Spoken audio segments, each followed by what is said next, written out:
Rain, Rain by Anne Martin. Chapter 35, The Thing I Have to Do.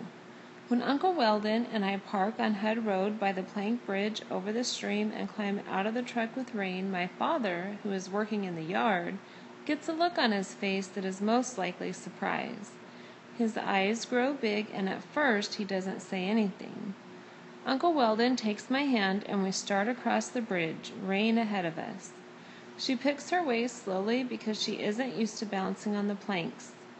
When she reaches our yard, she catches sight of my father, standing among lots of tools and boards. She gives a little wag of her tail. Finally, my father speaks. He says, "Well, I'll be." I'm not sure what that means. I say, "We found Rain." "Yes, I see that. Do you feel happy?" I asked my father. He kneels down as Rain trots closer to him. "I'm just surprised, that's all. I can't believe you found her." So I was right about feeling surprised. I had a plan, I remind him. It was a good plan.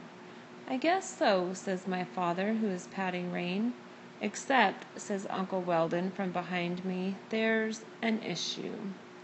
My father looks up sharply, and then he gets to his feet. An issue? Uncle Weldon explains about the Hendersons and the microchip. I look closely at my father when Uncle Weldon says microchip. My father is frowning. Rain had identification after all, I point out. Now my father looks sharply at me. "What are you saying?" I think for a moment. "I said that Rain had identification after all." My father shakes his head. "Look, you got your dog back, Rose. Just let it be." On the ride home from Happy Tales, Rain sat in my lap. She barely moved, and she kept her face pressed next to my cheek so that I could feel her whiskers and little puffs of air as she breathed. Every now and then she turned and licked my nose. I looked around the yard. My father and I have cleaned it up pretty well. My father's working on the permanent bridge, and as long as we have the temporary one, we aren't stranded on our property anymore. Our power and phones are back, and school has started again. Most important of all, Rain is home. I know I should feel happiness if Parmani's mother somehow got all her artwork back safe and sound. She would feel happiness, but I don't feel happiness. Instead, I feel that something is wrong. I thank Uncle Weldon for helping me, and Rain and I go into the house. Rain sniffs at everything on the way. Twigs, logs, weeds, the porch steps, the couch on the porch. Then she sniffs her way through the house and into my room, where she jumps on the bed and looks at me. I sit next to her and wrap my arms around her neck. Then, because something still feels wrong, I start to cry. I cry into Rain's fur, and she sits there patiently, occasionally turning to lick my cheeks until I get a Kleenex and blow my nose and make the tears stop. I know what is wrong. It's what my father said a few minutes ago. "You got your dog back, Rose." Your dog back.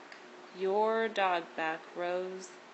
But Rain isn't my dog. Rain is the Hendersons' dog. She belongs to them, or she used to, and they cared enough about her to have her microchipped. I don't know how she got separated from them, but she did, and they probably want her back, especially now, especially if they've lost their home in the storm and are feeling very, very sad. I know what I have to do. I don't want to do it, but rules are rules, and I must follow them. Somehow a family named Henderson is missing Rain. If they miss her as much as I missed her when she was lost, then they want her badly. And she belongs to them. I don't know when the shelter will start their search for the Hendersons, but I need to start mine now. I have to find the Hendersons and give Rain back. Rain lets out a sigh and flops on my bed.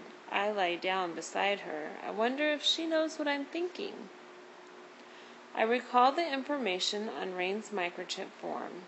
Mrs. Caporal didn't give the information to Uncle Weldon, but I peeked at the form and saw the Hendersons' phone number and address and memorized them. I know where they live, or where they used to live. The information will help me in my new search. I do some mental calculations.